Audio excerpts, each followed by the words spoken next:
ಇದೋ ಮತ್ತೊಮ್ಮೆ ಕರಗಳನ್ನು ಜೋಡಿಸಿದ್ದೇನೆ, ಶಿರವನ್ನು ಭಾಗಿದ್ದೇನೆ, ಬೆನ್ನು ಬಗ್ಗಿಸಿದ್ದೇನೆ, ನಿನ್ನ ಪಾದ ಕಾಣತನಾಗುತ್ತಾ ಇದ್ದೇನೆ. ಉದ್ಧರಿಸಬೇಕು.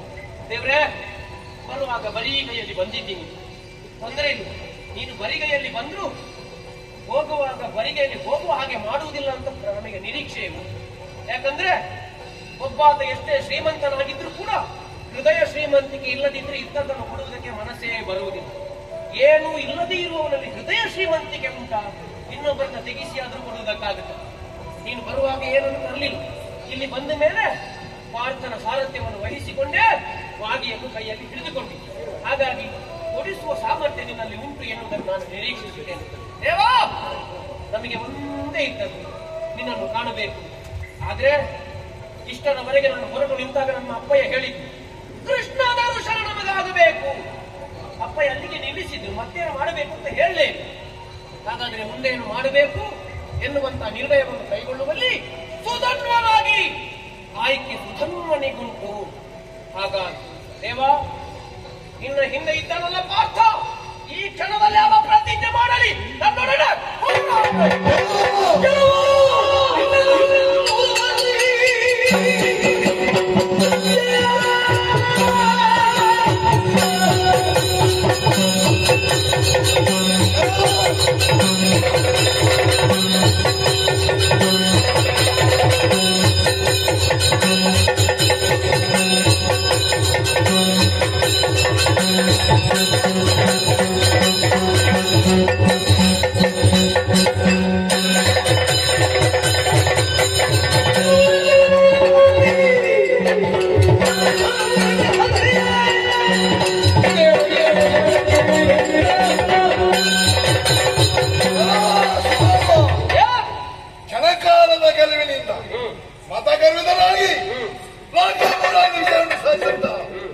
ನನಗೆ ನೀನು ಬಂಧವನ್ನಾಡುತ್ತಾ ಇದ್ದಿ.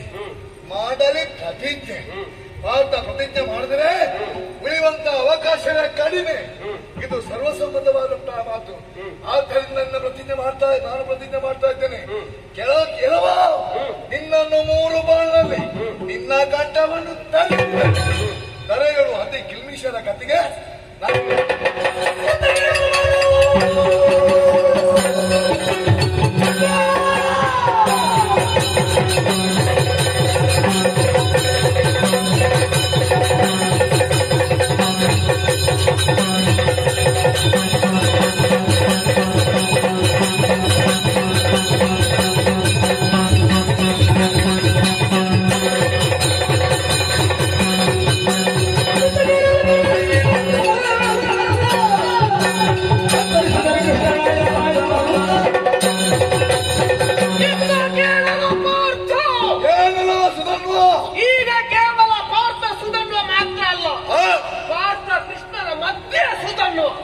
ಹಾಗಾಗಿ ಇದು ಹೇಳ್ತಾ ಇದ್ದೇನೆ ಕೇಳು. ನೀನು ಪ್ರಯೋಗಿಸಿದಂತ ಅಸ್ತ್ರಗಳನ್ನು ಮಧ್ಯ ಮಾರ್ಗದಲ್ಲಿ ಕತ್ತರಿಸಿದೆ ಹೋದರೆ ಕೃಷ್ಣರಾಯನು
ರಣಧಾರಣಿಯಲ್ಲಿ ನಿಮಗಿದರಾಗಿ ನಿಂತಹ ಸುಧನ್ವ ಶಪಥ ಮಾಡು ಎಂದು ಹೇಳಿದ ಅಕ್ಷರ ನೀನು ಶಪಥ ಮಾಡಿ ಬಿಟ್ಟೆಯಲ್ಲ.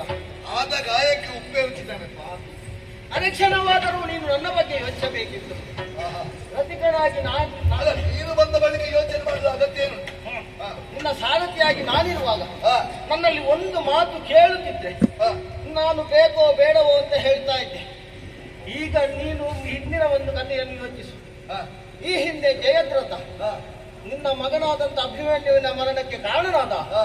ಎನ್ನುವ ವಿಚಾರವನ್ನು ಅರಿತು ಹ, ಸೂರ್ಯಾಸ್ತದೊಳಗೆ ಆತನನ್ನು ಕೊಲ್ಲುತ್ತೇನೆ ಅನ್ನುವ ಹಾಗೆ ಭಾಷೆಯಲ್ಲಿದ್ದೆ. ಹೌದು. ಆದ್ರೆ ಹ. ಆ ಸಮಯದಲ್ಲಿ ನಿನ್ನ ನನ್ನ ಆಡಿದಂತಹ ಭಾಷೆಯನ್ನು ಕೇಳಿ ಬೆಳೆದು ಹೋಗಿದ್ದಾರೆ. ಅಲ್ವಾ, ಹೌದು, ನಿನ್ನ ಮಾತು ನಡೆಯಬೇಕು, ಹೌದು. ಭಾವನಾಗಿ ನಿನ್ನನ್ನು ರಕ್ಷಿಸಬೇಕನ್ನುವ ಉದ್ದೇಶದಿಂದ ಹ, ಬೆಳಗುತ್ತಿರುವಂತಹ ಸೂರ್ಯನಿಗೆ ಚಕ್ರವನ್ನು ಹಿಡಿದು ಹ. ಸೂರ್ಯಾಸ್ತವಾಗಿದೆ ಅನ್ನುವ ಹಾಗೆ ಬಿಂಬಿಸಿದವ ನಾನು. ಹೌದು.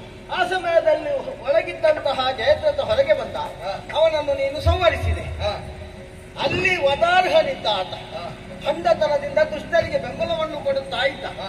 ಆದ್ದರಿಂದ ಆತನನ್ನು ವಧಿಸಿದ್ದು ಸರಿಯೇ ಹೌದು. ಆದ್ರೆ ಇಲ್ಲಿ ವಿಚಾರ ಮಾಡಿ ನೋಡು, ಹ, ಅವನೇ ಹೇಳಿದ್ದಾನೆ ಹ.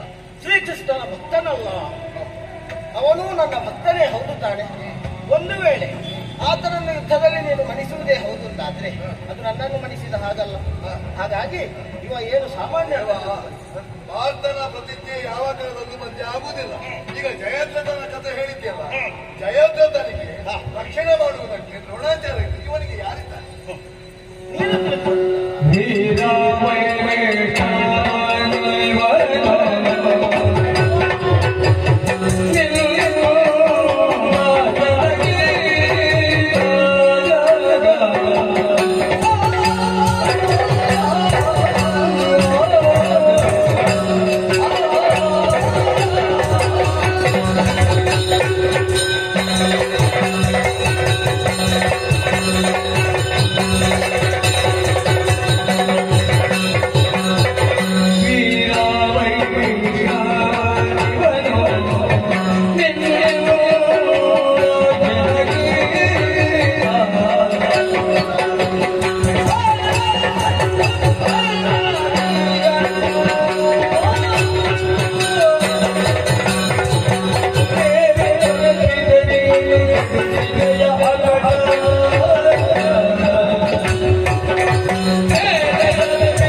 ಸುಧನ್ವನನ್ನು ನೀನು ಸಾಮಾನ್ಯ ಎಂದು ಭಾವಿಸಿದ ಹಾಗುಂಟು.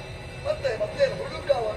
ನೋಡುವುದಕ್ಕೆ ಹುಡುಗನಾಗಿರಬಹುದು, ಹ, ಆದರೆ ಆತ ಅಂತಃಕರಣದಲ್ಲಿ ಹ, ಯಾರನ್ನು ಪೂಜಿಸುತ್ತಿದ್ದಾನೆ, ಹ, ಯಾರನ್ನು ಕಾಣಬೇಕನ್ನುವಂತ ಉದ್ದೇಶದಿಂದ ಇಲ್ಲಿಗೆ ಬಂದಿದ್ದಾನೆ, ಹ. ಎಲ್ಲವನ್ನೂ ನಾನು ಅರಿತವನಿದ್ದೇನೆ. ನಿನ್ನ ಭಕ್ತನಾದ ಪಾರ್ಥನಿಗೆ ಗೌರವ ಕೊಡಬೇಕಾದ ಧರ್ಮವೇ ಅಲ್ಲ. ಖಂಡಿತ ಹೌದು.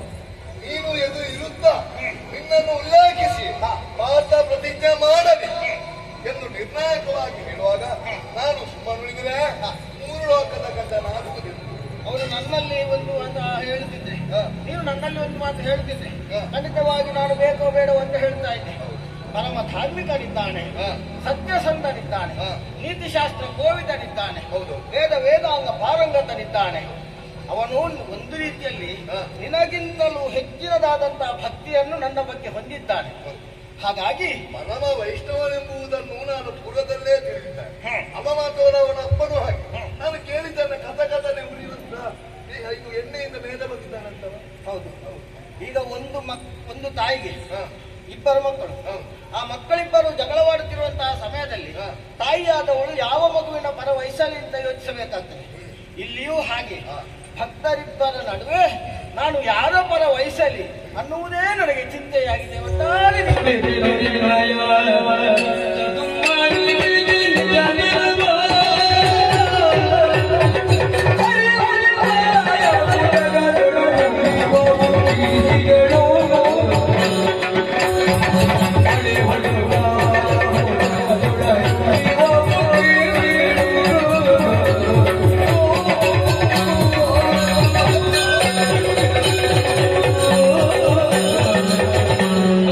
ಭಗವಂತ, ನಾವೆಲ್ಲ ಕಂಡುಕೊಂಡದ್ದು ಹೇಗೆ ಕೇಳಿದೆ, ಚಿಂತೆ ಮಾಡುವಂತ ಕಾಲದಲ್ಲಿ ನಮ್ಮೆಲ್ಲ ಚಿಂತೆಯನ್ನು ದೂರ ಮಾಡುವುದಕ್ಕಾಗಿ ಚಿನ್ಮಯನಿದ್ದಾರೆ.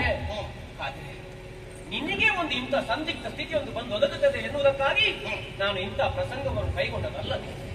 ನಿನಗೆ ಇಂಥ ಸಂದಿಗ್ಧ ಪರಿಸ್ಥಿತಿಯನ್ನು ಕರೆದೋದಕ್ಕಾಗಿ ಸುಧನ್ವನ ನಿರ್ಣಯ ಖಂಡಿತವಾಗಿ ಆದ್ರೂ ಅರ್ಥ ಆಗುತ್ತದೆ ನಿನ್ನ ಚಿತ್ತ ದುಮ್ಮಲಿಕೆ ಏನು ದೇವಾ ಮಮ ಪ್ರಾಣಾಹಿ ಪಾಂಡವ ಹೀಗೆ ನೀನು ಇಷ್ಟರವರೆಗೆ ಆಡಿಕೊಂಡು ಈ ಪ್ರಪಂಚದಲ್ಲಿ ಕಾಣಿಸಿಕೊಂಡವ ಒಂದು ಹೆಚ್ಚಾಗ್ಲಿಕ್ಕಿಲ್ಲ ಒಂದು ಕಡಿಮೆ ಆಗ್ಲಿಕ್ಕಿಲ್ಲ ಇದು 5 ಆಗಿರ್ತದೆ. ಈಗ 5ರ ಮಧ್ಯದಲ್ಲಿ ಮತ್ತೊಬ್ಬ ನಿನ್ನ ಪರಮ ಭಕ್ತನಾದಂತ ಸುಧರ್ಮ ಕಾಣಿಸಿಕೊಂಡಾಗ ಅಯ್ಯೋ ಏನು ಮಾಡಬೇಕಾಗಿ ಬಂತು ನೀನು ಯೋಚನೆ ಮಾಡುವ ಹಾಗೆ ಮಾಡುತ್ತಾ ಇದ್ದು ನನಗೆ ಗೊತ್ತುಂಟು ಸ್ವಾಮಿ. ರಣನಾಯಕ ರಂಗನಾಗಿ ಪ್ರಪಂಚದಲ್ಲಿ ಕಾಣಿಸಿಕೊಂಡು ರಂಗನಾಯಕನಾಗಿ ನಿನ್ನ ಈ ಪ್ರಪಂಚದಲ್ಲಿ ಕಾಣಿಸಿಕೊಂಡಂತ ನಿನಗೆ ಯಾವುದೂ ಚಿಂತೆ ಇಲ್ಲ. ಸುಧರ್ಮನನ್ನು ಕಾಣುವುದಕ್ಕಾಗಿ ನೀನು ಇಲ್ಲಿಗೆ ಬರಬೇಕು ನಿನಗೆ ಎಲ್ಲಿದ್ರು ಕೂಡ ಸುಧರ್ಮ ಕಂಡೇ ಕಾಣುತ್ತಾನೆ. ಆದರೂ ಚಂಪಕಾವತಿಯ ಮಂಡಲದಲ್ಲಿ ನೀನು ಕಾಣಿಸಿಕೊಳ್ಳಬೇಕಾದಂತ ಅವಕಾಶವನ್ನು ನೀನಾಗಿ ನಮ್ಮ ಪಾಲಿಗೆ ಒದಗಿಸಿಕೊಟ್ಟಿದ್ದಿ ದೇವಾ. ಈ ಪ್ರಪಂಚದಲ್ಲಿ ಹುಟ್ಟಿದವ ಒಂದಲ್ಲ ಒಂದು ದಿನ ಸಾಯಲೇ ಇದೆ. ಈ ಶರೀರ ಎನ್ನುವಂಥದ್ದು ಯಾವತ್ತು ಶಾಶ್ವತವಲ್ಲ. ಅನಿತ್ಯಾನಿ ಶರೀರಾನಿ ವಿಭವ ನೈವ ಶಾಶ್ವತ ನಿತ್ಯಂ ಸನ್ನಿಹಿತ ಮೃತ್ಯು ಕರ್ತವ್ಯ ಧರ್ಮ ಸಂಗ್ರಹ. ನಮ್ಮದಾದಂತ ಕರ್ತವ್ಯ ಏನುಂಟು ಎನ್ನುವುದನ್ನು ಕಾಣಿಸಿಕೊಳ್ಳುವುದಕ್ಕಾಗಿ ನೀನಾಗಿ ಇಂದಿನ ಚಂಪಕಾವತಿ ಸುಧರ್ಮನಿಗೆ ಒದಗಿಸಿಕೊಟ್ಟಂತ ಅವಕಾಶ ಅಂತ ನಾನು ಭಾವಿಸುತ್ತೇನೆ. ದೇವರೇ, ಪ್ರಾರ್ಥನೆಗೆ ಇದು ಲೌಕಿಕವಾದಂತ ಜಯ ಒದಗಿಸಿಕೊಡುವುದಕ್ಕಾಗಿ ಅವನ ಬದುಕಿನ ನಿಲುಮೆಯೇ ಕುದುರೆ. ಕುದುರೆ ಇಲ್ಲದಿದ್ರೆ ಮತ್ತೆ ಮುಂದೆ ಹೋಗುವುದಿಲ್ಲ. ನಮಗೆ ಯಾಕೆ ಸ್ವಾಮಿ ಕುದುರೆ? ನಮಗೆ ಬೇಕಾಗಿದ್ದು ಪಾರಲೌಕಿಕವಾದಂತ ಜಯ. ಅದನ್ನು ನೀನು ಒದಗಿಸಿಕೊಡು. ಅದರ ನಿರೀಕ್ಷೆಯಲ್ಲಿ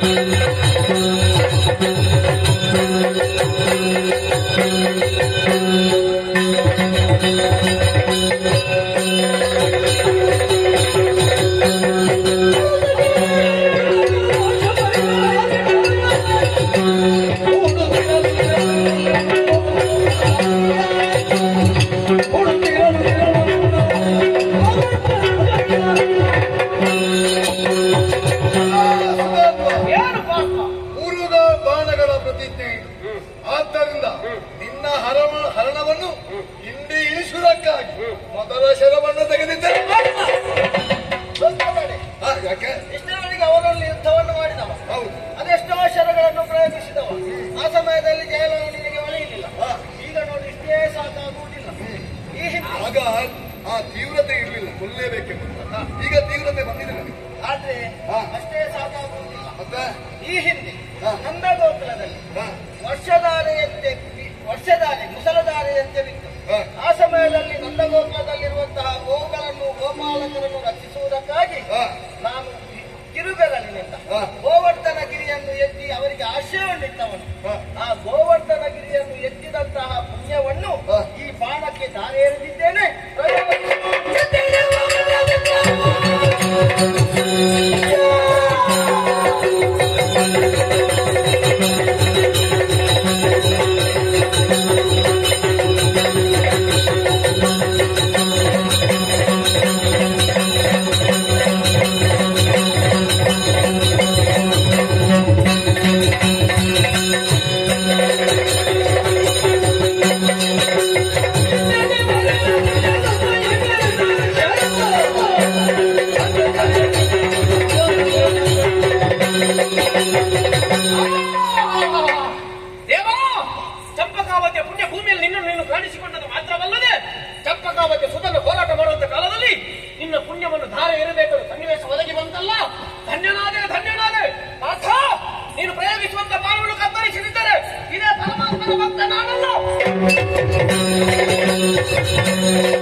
ಒಂದು ಬಾಣವನ್ನು ಪ್ರಯೋಗ ಮಾಡಿದ್ದೆ. ಅದರಿಂದ ಯಾವುದೇ ಪ್ರಯೋಜನವಾಗಿಲ್ಲ. ನಿನ್ನ ಪುಣ್ಯ ಏನು ಕೆಲಸ ಮಾಡಲಿಲ್ಲ. ಈಗ 2ನೇ ಬಾಣವನ್ನು ಪ್ರಯೋಗಿಸುವುದಕ್ಕೆ ಸಿದ್ಧನಾಗಿದ್ದೆ. ಅಷ್ಟೇ ಸಾಕಾಗುವುದಿಲ್ಲ. ಈ ಧರೆಯಲ್ಲಿ ಧರ್ಮವನ್ನು ರಕ್ಷಿಸುವುದಕ್ಕಾಗಿ ಶ್ರೀಕೃಷ್ಣ ಅವತಾರವನ್ನೆತ್ತಿದವನು ನಾನು. ಅಂತಹ ಶ್ರೀಕೃಷ್ಣ ಅವತಾರದ ಸಮಗ್ರ ಪುಣ್ಯವನ್ನು ಈ ಬಾಣಕ್ಕೆ ದಾನ ಎಳೆದಿದ್ದೇನೆ.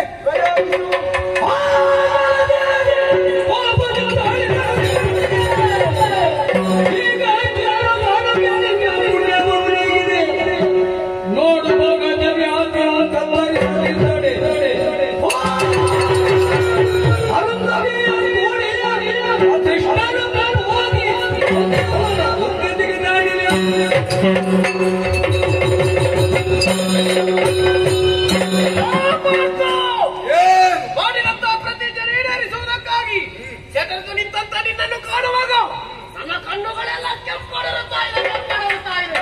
ಆದ್ರೂ ಕೇಳು ಎಂದಯ ಪ್ರತಿಜ್ಞೆ ಎಂದನು. ಈ ಪ್ರಪಂಚದಲ್ಲಿ ಅಪೂರ್ವವಾದಂತಹ ದಾಂಪತ್ಯವನ್ನು ಕಾಣಿಸಿಕೊಂಡವರು ಈ ಪ್ರಪಂಚದಲ್ಲಿ ವಶಿಷ್ಠ ಅರುಂಧತಿಯರು. ಅಂತವರ ಅಪೂರ್ವವಾದಂತಹ ಸಮಾಗಮ ಆಗುವಂತಹ ಕಾಲದಲ್ಲಿ ಬೆಂಗಳಿಂದ ಹೋಗಿ ಅವರ ಸಮಾಗಮಕ್ಕೆ ಬಂದವರಿಗೆ ಯಾವ ದುರ್ಗತಿ ಬರುತ್ತದೋ ಅಂತ ಪಾತಕ ನನಗೆ ಬರಲಿ.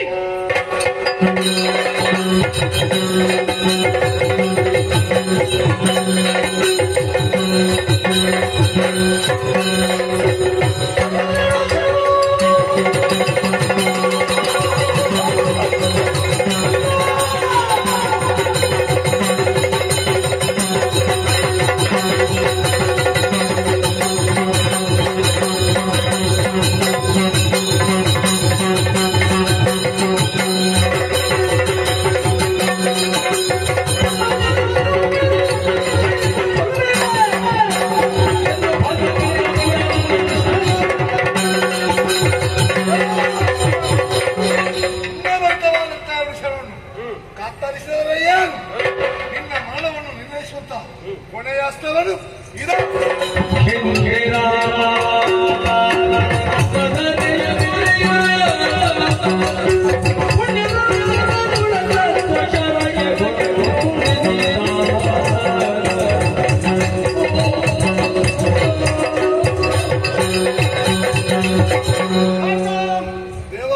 ಮೂರನೆಯ ಬಾಣ ಅಂದ್ರೆ ಕೊನೆಯ ಬಾಣ ನಿರ್ಣಾಯಕವಾದಂತಹ ಹಂತಕ್ಕೆ ಬಂದಿದೆ. ಈ ಸಮಯದಲ್ಲಿ ನೀನು ಆಲೋಚಿಸಬೇಕು. ಕೊನೆಯ ಬಾಣವನ್ನು ಬಿಡುವಂತಹ ಸಮಯದಲ್ಲಿ ಇದು ಪಾರ್ಥನಿಗೆ ಕೊನೆಯೋ ಅಥವಾ ಸುಧನ್ವನಿಗೆ ಕೊನೆಯೋ? ಪಾರ್ಥನಿಗೆ ಕೊನೆಯಾದ್ರೆ ದರೆಯಲ್ಲಿ ಅತಿ ಕಿಲ್ಮಿಷರ ಗತಿ. ಇಲ್ಲದಿದ್ರೆ ಅವನಿಗೆ ಒಂದು ಮಂದಿ ಹೋಗ್ತಾರೆ. ಹಾಗೆಂದು ನೀನು ಪ್ರಯೋಗ ಮಾಡುವಂತಹ ಈ ಬಾಣಕ್ಕೆ ಇಷ್ಟೇ ಸಾಕಾಗುವುದಿಲ್ಲ. ಇದಕ್ಕೆ ಇನ್ನೂ ಪುಣ್ಯ ಮೊದಲು ಕೊಟ್ಟದಕ್ಕಿಂತ ಹೆಚ್ಚು. ಏನು ಸ್ವಾಮಿ? ಬೇರೇನು ಅಲ್ಲ. ತ್ರೇತಾಯುಗದಲ್ಲಿ ರಾಮಾವತಾರವನ್ನು ತಾಳಿ ಧರೆಯನ್ನು ಉತ್ತರಿಸಿದವ ನಾನು. ಆದುದರಿಂದಲೇ ಆ ರಾಮಾವತಾರದಲ್ಲಿ ತಳೆದಂತಹ ಸಮಸ್ತ ಪುಣ್ಯವನ್ನು ನಿನ್ನ ಈ ಬಾಣಕ್ಕೆ ಸೇರಿಸಿದ್ದೇನೆ. ಮಾತ್ರ ಅಲ್ಲ, ಅಷ್ಟು ಸಾಕಾಗುವುದಿಲ್ಲ. ಮತ್ತೆ ಇನ್ನು 3 ಮೂರ್ತಿಗಳನ್ನು ಆಹ್ವಾನಿಸಿ ತುದಿಯಲ್ಲಿ ಶಿವ, ಮಧ್ಯದಲ್ಲಿ ನಾನು, ಕೊನೆಯಲ್ಲಿ ಬ್ರಹ್ಮ ಸ್ಥಿರವಾಗಿ ನೆಲೆಯಾಗುವ ತುಂಬಾ ಬಹಳ ಆಗ್ತದೆ ನನಗೆ. ಯೋಚಿಸಬೇಡ. ನಿನ್ನನ್ನು ನೇಮರಿಸಿದ್ದೇನೆ. ಈಗ ಹೇಗೆ ಸ್ವಲ್ಪ ಉಲ್ಲಾಸ ಉಂಟು. ಹೇಗೆ ನಿನ್ನ ಪುಣ್ಯ ಈ ಸಾರಿ ಒಂದು ಕೆಲಸ ಮಾಡಿದ್ರು ಖಂಡಿತ ಅವನಿಗೆ ಯಾವುದು ಬೇಕಾದ್ರು ನನಗೆ ಯಾವುದು ನಿನಗೆ ಯಾವುದು ಬೇಕು?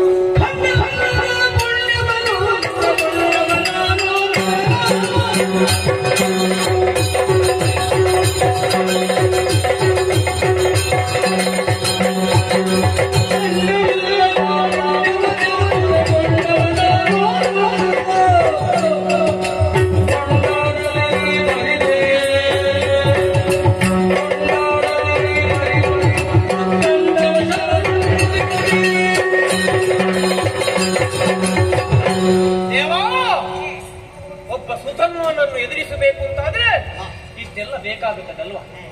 ಕೃಷ್ಣಾವತಾರಿಗೆ ಈ ಪ್ರಪಂಚದಲ್ಲಿ ಕಾಣಿಸಿಕೊಂಡದ್ದು ಮಾತ್ರವಲ್ಲದೆ ಗೋವರ್ಧನೋದ್ಧಾರಿಯಾಗಿ ಮಾಡಿದಂತಹ ಪುಣ್ಯವನ್ನೆಲ್ಲ ನೀನು ವಿನಿಯೋಗಿಸಬೇಕಾಗಿ ಬಂತು. ಅದು ಸಾಕಾಗುವುದೆಂದು ಗೊತ್ತಾದಂತಹ ಕಾಲದಲ್ಲಿ ರಾಮಾವತಾರದಲ್ಲಿ ನೀನು ಏನೆಲ್ಲ ಪುಣ್ಯ ಸಂಪಾದನೆಯನ್ನು ಮಾಡಿದ್ದೋ ಅದೆಲ್ಲವನ್ನು ಧಾರೆ ಎರೆಯಬೇಕಾಗಿ ಬಂತು. ನಿನಗೆ ಈಗ ಅರ್ಥ ಆಗಿರಬೇಕು, ಇಷ್ಟೂ ಸುಧನ್ವನಿಗೆ ಸಾಕಾಗುವುದಿಲ್ಲ. ಬ್ರಹ್ಮ ಬರಬೇಕಾಗಿ ಬಂತು, ಶಿವ ಕಾಣಬೇಕಾಗಿ ಬಂತು, ಶ್ರೀಹರಿ ಅದರಲ್ಲಿ ಕುಳಿತುಕೊಳ್ಳಬೇಕಾಗಿ ಬಂತು. ಅರ್ಥ ಆಯ್ತು, ನಮಗೆ ಅರ್ಥ ಆಯ್ತು. ನಮ್ಮ ಕಣ್ಣ ಮುಂಭಾಗದಲ್ಲಿ ಈಗಲೂ ಪ್ರಸಂಗ ಎದ್ದು ಕಾಡುತ್ತಾ ಉಂಟು. ಅಂಬರೀಷನನ್ನು ಉತ್ತರಿಸುವುದಕ್ಕಾಗಿ, ಭಕ್ತ ಅಂಬರೀಷನಾಗಿ ಪ್ರಪಂಚದಲ್ಲಿ ಕಾಣಿಸಿಕೊಳ್ಳುವುದಕ್ಕಾಗಿ ದೂರ್ವಾಸರ ಮುಂಭಾಗದಲ್ಲಿ ಸುದರ್ಶನನ್ನು ಕಳುಹಿಸಿಕೊಟ್ಟು ಶ್ರೀಹರಿಯನ್ನು ಕಳುಹಿಸಿಕೊಟ್ಟ ಒಂದು ದಿನದಲ್ಲಿ ಆ ಬಳಿಕವಾಗಿ ಧ್ರುವನಿಗೆ ತಾನು ಏನು ಎನ್ನುವುದನ್ನು ಕಾಣಿಸಿಕೊಳ್ಳುವುದಕ್ಕಾಗಿ, ಧ್ರುವ ಈ ಪ್ರಪಂಚದಲ್ಲಿ ಏನು ಎನ್ನುವುದನ್ನು ಕಾಣಿಸಿಕೊಳ್ಳುವುದಕ್ಕಾಗಿ ಶ್ರೀಹರಿಯಾದಂತ ನೀನೇ ಸಂಕಲ್ಪ ಮಾಡಿದೆಯಂತೆ.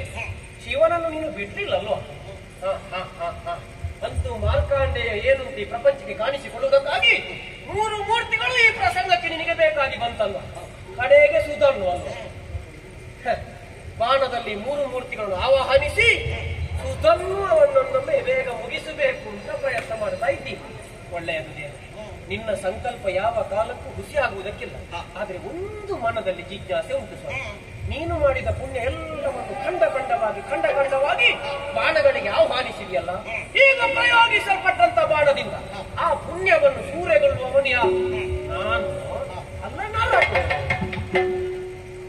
ಸುಧನ್ವ ದೇವ. ಸಿಹಿಯಾದ ಪಾಯಸ ಉಂಟು. ಆ ಪಾಯಸವನ್ನು ಸೌಟಿನಿಂದ ಬಡಿಸ್ತೇವೆ. ಬಡಿಸಿದಂತಹ ಸೌಟಿಗೆ ಆ ಪಾಯಸದ ಅನುಭವಿರುವುದಿಲ್ಲ. ಇಲ್ಲ ಇಲ್ಲ, ಹಾಗೆಂದು ತಿಂದವನಿಗೆ ಅದರ ಸಿಹಿಯ ಅನುಭವ ಆಗ್ತದೆ. ಅನುಭವ ಆಗ್ತದೆ. ಈಗ ನೀನೇ ಅರ್ಥೈಸಿಕೊ, ಅದರ ಫಲವನ್ನು ನೀನು ಹಾಡ್ತಾನೋ ಎಂಬ ಹಾಗೆ. ಹೇಗೆ? ಈಗ ಅರ್ಥ ಆಯ್ತು ಸ್ವಾಮಿ. ಹಾಗಾದ್ರೆ ನಾನು ಮನ ಮಾಡಬೇಕಾದದು ಅವನಿರುವಂತ ಅಪ್ಪು.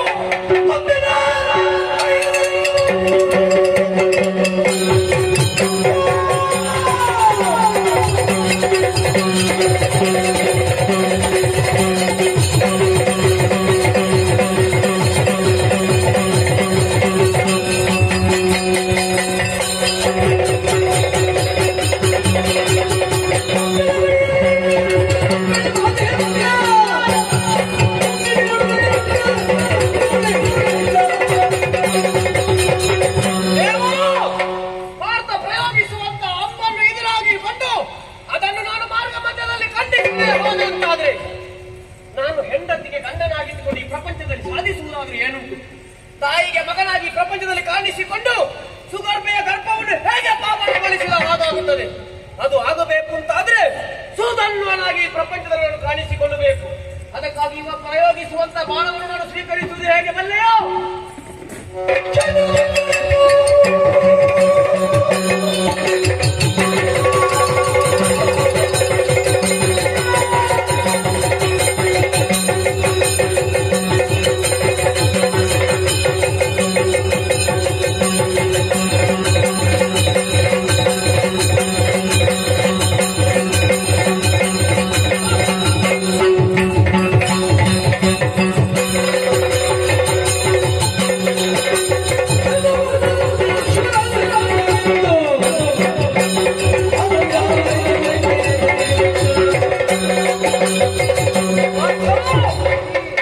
ಪರಮ ಪಾವನ ಮಂಗಳ ಮೂರ್ತಿಯಾದಂತಹ ಶ್ರೀಕೃಷ್ಣ ಸ್ವಾಮಿಯ ದಿವ್ಯ ಮಂಗಳ ವಿಗ್ರಹವನ್ನು ಕಾಣುವಂತ ಅವಕಾಶ ನೀನಾಗಿನ ಚಂಪಕಾವತಿ ನಮಗೆ ಮಾಡಿಸಿಕೊಟ್ಟೆ. ಅಪ್ಪ, ನಿಜವಾಗಿ ಇಂದಿನ ಕಾಲಕ್ಕೆ ಚಂಪಕಾವತಿ ಪುಣ್ಯತಮವಾದಂತಹ ಕಾಶಿ ಕ್ಷೇತ್ರವಾಗಿ ಹೋಯಿತು. ವಿಶ್ವನಾಥನ ದರ್ಶನ ನಮಗಾಗಿ ಹೋಯಿತು. ಎಲ್ಲರಿಗೂ ಅವಕಾಶ ಒದಗುವುದಿಲ್ಲಂತೆ ಜೀವನದಲ್ಲಿ. ಕಾಶಿಗೆ ಹೋಗಬೇಕು ಅಂತ ಅದೆಷ್ಟೋ ಮಂದಿ ಬಯಸುತ್ತಾರೆ. ಕೆಲವರಿಗೆ ಯೋಗ ಇರುವುದಿಲ್ಲ, ಹೋಗುವ ಕಾಲಕ್ಕೆ ದೇಹ ಕೇಳುವುದಿಲ್ಲ, ಹೋದಾದ ಬಳಿಕ ತಾನು ಏನು ಮಾಡಬೇಕೆನ್ನುವುದನ್ನೇ ಮರೆತಿರುತ್ತಾರೆ. ಅಂತ ಅವಕಾಶ ಮಹಾಶಿವರಾತ್ರಿಯ ದಿನದಂದು ಕಾಶಿ ಕ್ಷೇತ್ರವನ್ನು ಸೇರಿ ಪ್ರಭು ಪರಮೇಶ್ವರನನ್ನು ಬಿಲ್ವ ಪತ್ರೆಯಿಂದ ಅರ್ಪಿಸುವಂತಹ ಕಾಲದಲ್ಲಿ ಪೂಜೆ ಮಾಡುವ ಮನಸ್ಸು ಬರಲಿಲ್ಲ. ದೇವರನ್ನು ಅರ್ಪಿಸುವ ಮನಸ್ಸು ಬಾರದಿದ್ದವೋ ಪೂಜೆ ಮಾಡುವವನ ಬೆಂಗಡೆಯಿಂದ ಹೋಗಿ ಎಡಗಾಯ ಯಾವ ದುರ್ಗತಿ ಪ್ರಾಪ್ತವಾಗುತ್ತದೋ, ನೀನು ಪ್ರಯೋಗಿಸುವ ಬಾಣವನ್ನು ಕತ್ತರಿಸಲಿದ್ದರೆ ಆ ದುರ್ಗತಿ ಸುಧನ್ವನಿಗೆ ಬರಲಿ.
ಭಾಗ ಹಾ.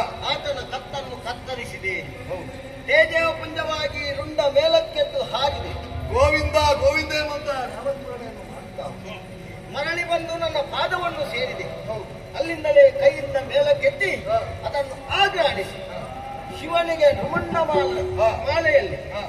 ಸ್ಥಳವಾದ ಅವಕಾಶವನ್ನು ಮಾಡಿಕೊಟ್ಟಿದ್ದೇನೆ ಸುಧನ್ವನಿಗೆ. ದೇವ ನಿಜ ಹೇಳ್ಬೇಕ, ಈ ಪ್ರಕಾರದಲ್ಲಿ ಸೋತವ ನಾನು, ಈ ಗೆದ್ದವ ಸುಖ. ನಿಜವಾಗಿಯೂ ಧನ್ಯ ಸುಖ. ಆ ಹಂಸತ್ವಜನೇ ಧನ್ಯನಾದ, ಆ ತಾಯಿಯೇ ಪಾವನರಾದ. ನಿಜ ಹೇಳ್ಬೇಕ, ಅವ ಸತ್ತು ಗೆದ್ದ, ನಾನು ಗೆದ್ದು ಸೋತೆ ಅಂತ ಅನುಭವ ಆಗ್ತಾ ಉಂಟು. ಇರುವರು ನನ್ನ ಭಕ್ತರೇ. ಹಾಗಾಗಿ ಇಂತಹ ಪುಣ್ಯಪ್ರದವಾದಂತಹ ಕಥೆ ಭಕ್ತಿ ಪಾರಮ್ಯ ಅನ್ನುವಂತಹ ಪುಣ್ಯ ಕಥಾನಕವನ್ನು ಯಾರು ಆಡಿಸುತ್ತಾರೋ, ಯಾರು ಆಡುತ್ತಾರೋ, ಯಾರು ನೋಡುತ್ತಾರೋ, ಯಾರು ಕೇಳುತ್ತಾರೋ ಹಾ. ಅವರಿಗೆಲ್ಲ ನಾವು ನಂಬಿಕೊಂಡು ಬಂದಂತಹ ಕಟೀಲು ಶ್ರೀ ದುರ್ಗಾ ಪರಮೇಶ್ವರಿ ಅಮ್ಮನವರು, ಶ್ರೀ ಮಹಾಗಣಪತಿ ದೇವರು ಆಯುಷ್ಯ, ಆರೋಗ್ಯ, ಭಾಗ್ಯ ಸಕಲ ಸಂಪದಗಳಿದೆಯಲಿ ಅಂತ ಹೇಳುತ್ತಾ ಈ ಕಥೆಗೆ ಮಂಗಳವನ್ನು ಹಾಡುವ ಸಭ್ಯ ಸಭಿಕರಲ್ಲಿ ಅಪ್ಪಣೆಯನ್ನು ಕೇಳೋಣ. ಭದ್ರಂ ಶುಭಂ ಮಂಗಳಂ.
Thank you.